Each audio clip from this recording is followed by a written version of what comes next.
What's happening, YouTube? It's Philip Alabanos. I'm back again. Today I'm going to talk about something that I often refer to as my bread and butter as a cinematographer, and that's shooting proper interviews. So we're going to go through some of the most important things I think you need to know before you dive headfirst into an interview.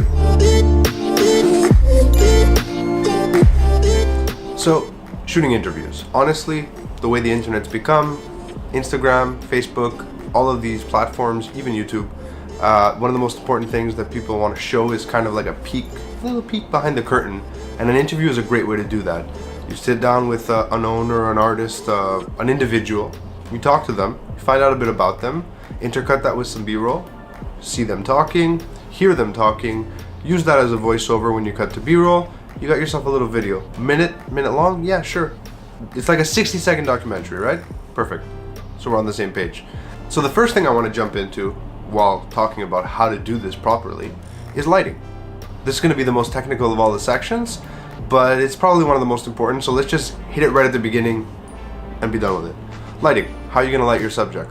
Personally, and this I cannot stress this enough, this is a personal preference, I think the best kind of lighting to use for an interview subject, unless you're outdoors and you have no control over the lighting and you're just using what you have at your disposal, is Rembrandt lighting. One of the best ways to achieve Rembrandt lighting, because that's what it's emulating, is window light. So for example, I'm looking around my studio, I have a window in front of me and a window to my right?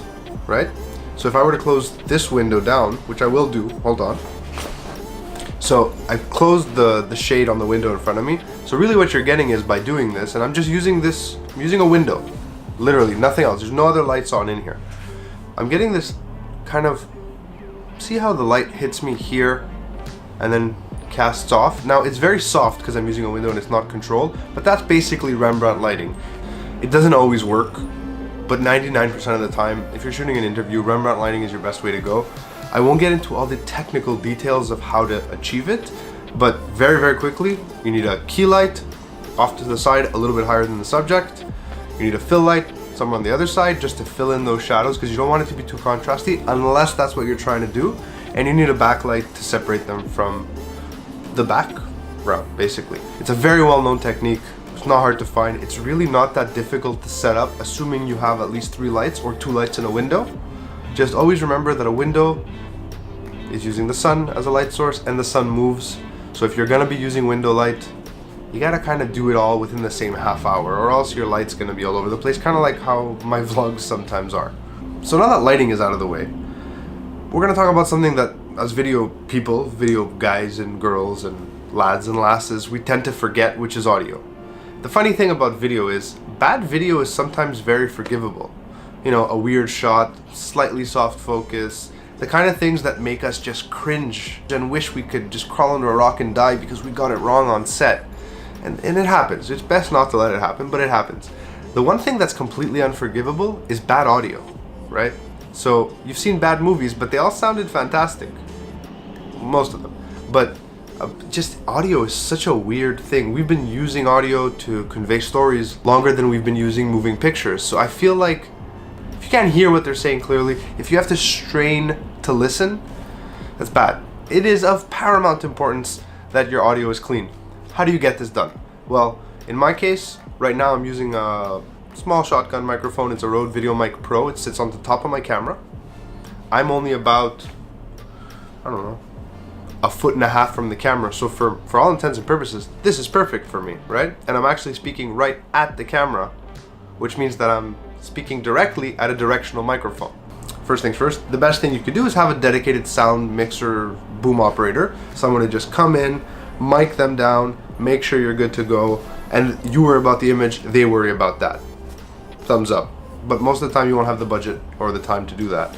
So other options are wireless lapel microphones. Rode makes a great kit for filmmakers. I think they actually call it the filmmaker kit. I'll put a link to it below because I can't remember the name right now, but it's basically a wireless receiver that goes on top of the camera, a wireless microphone transmitting off their belt, they talk, audio is clean, you can monitor it.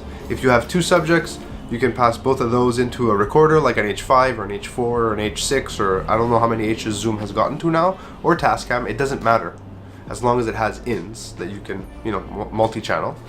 So you can do that. But what I often do is I'll basically get a C-stand or a studio tripod with like a boom arm, just slap on my directional microphone, my shotgun mic. It's an NTG2 by Rode. Good quality, not the best, but still excellent. Point it in, get it where I want it, bring it out of frame, make sure it's in the direction that they're speaking to, so this way or that way or wherever that might be. Aim for this general area right here.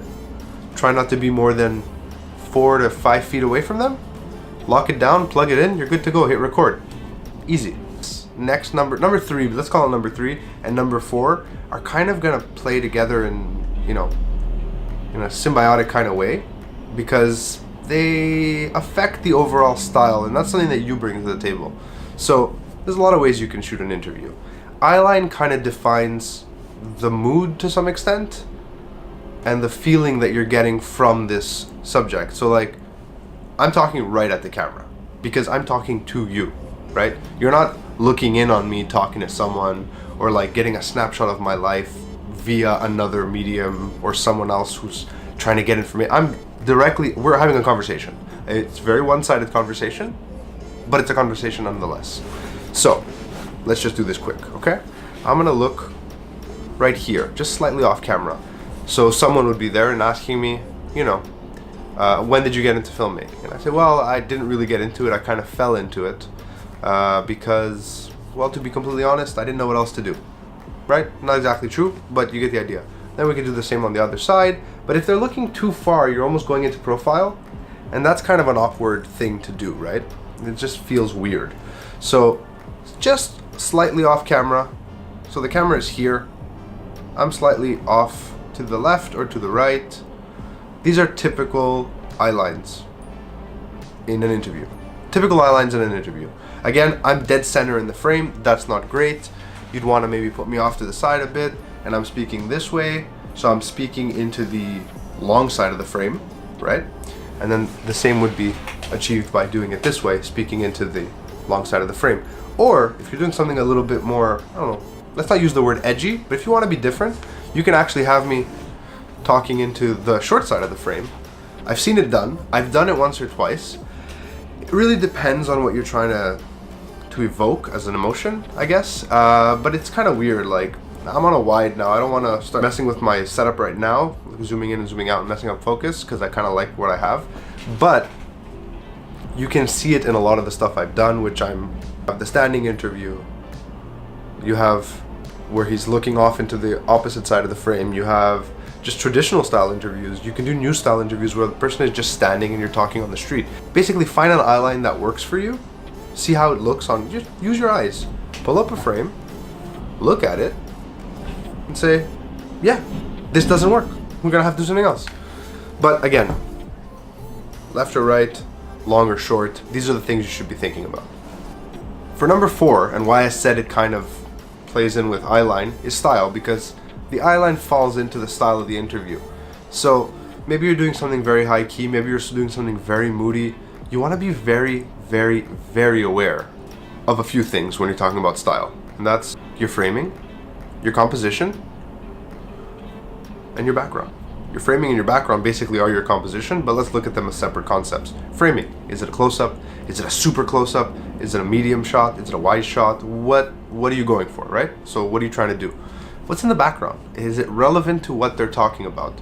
99% of the time, it will be hyper relevant and super obvious to the viewer, because if you're talking to someone about, you know, an accountant who runs a small firm and they've hired you to do a corporate video, and he's talking to them and he's like, well, you know, it's important to have your money put somewhere safe, and the background is him like in an alley with graffiti on the wall, that doesn't exactly inspire confidence. You could put him on a beach, which is equally weird, because he's in a suit probably, or a shirt and tie, but at the same time, that kind of plays on your money's well spent, it's well saved, you can go on vacation. It's a weird thing to do. I don't know that I would do it. I just popped in my head. But yeah, context. So things should fit into the world of the interview, whatever it is that's going on in the background, that is. Another thing to keep in mind, your background is there, your composition is done. How many cameras are you using? 1? Good luck. Honestly, good luck. Unless you have a shit ton of B-roll, try. I cannot stress this enough. I never shoot interviews with one camera. Well, that's not true. I try to never shoot interviews with one camera because you got to remember the people you're dealing with 99% of the time. Again, these are not. I never speak in absolutes, but most of the time, they're not actors. They're just regular people who do regular jobs, and they may be skilled orators and able to deliver all kinds of interesting information on camera, or they may be the type that as soon as the camera turns on, they just. I like my job a lot. Yes. Yes. Okay.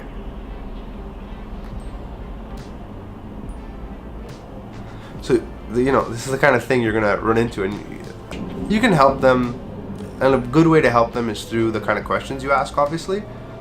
But at the same time, you gotta remember that they're gonna stumble on their words, they're gonna make mistakes, they're gonna want to repeat things. So having a second camera angle, a complementary camera angle to cut to, it can be your saving grace. Honestly, it really can be. And the last thing I want to talk about is the type of questions you're going to be asking.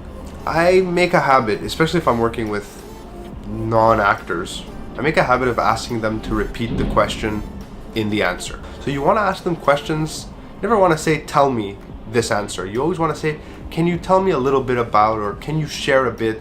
You want to actually let your questions feel open-ended, and that will inspire most people, to kind of drift into their answer. They won't just come in, I was 7 years old. They'll kind of just naturally, and a can be great because it can be a transitionary piece for you. So they'll answer you and they'll maybe go on, and never cut them off. That's one thing. Let them keep talking, and if they stop talking, give them a second. They might come right back into it because they're still processing everything they're trying to say.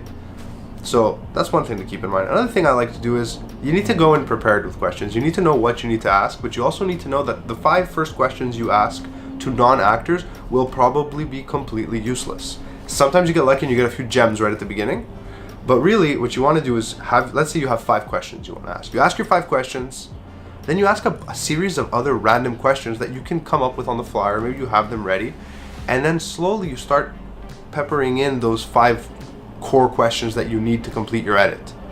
Because in doing so, you're getting a lot of extra stuff that you can use. They're getting comfortable, you guys are getting the back and forth is getting better. It almost becomes like banter, but you're never heard, right? You're off camera. And that's for me anyways, that's the best way to get results, because you want people watching it to feel like the person is relatable. Unless you're trying to make that person feel unrelatable, which I don't see why anyone would hire you to do that.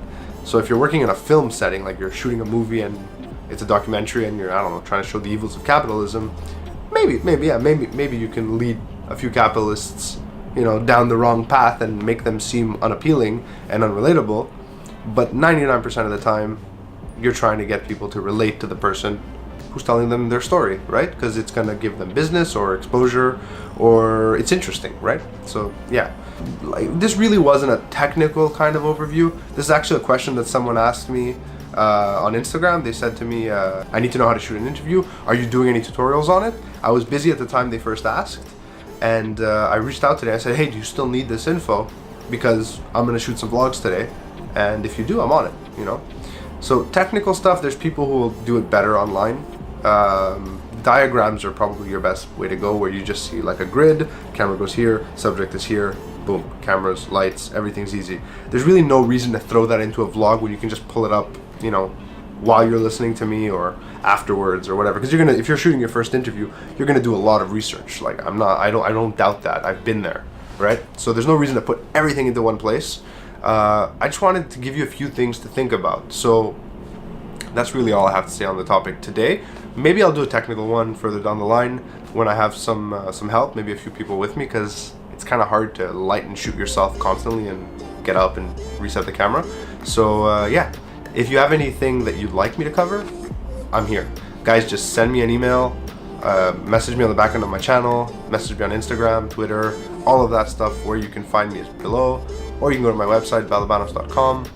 I'll see you in the next video, which is probably going to be some notes on directing. My name is Phil. I just filmed this. I hope you liked it. If you did, please like and subscribe, because my channel needs people watching it, or it's just me talking to myself, and this isn't a conversation. And that makes me sad.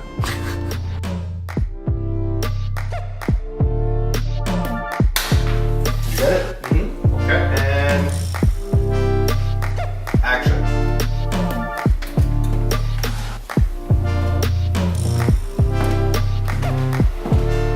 No, George, why are you doing man. Bro, listen. Fuck, man.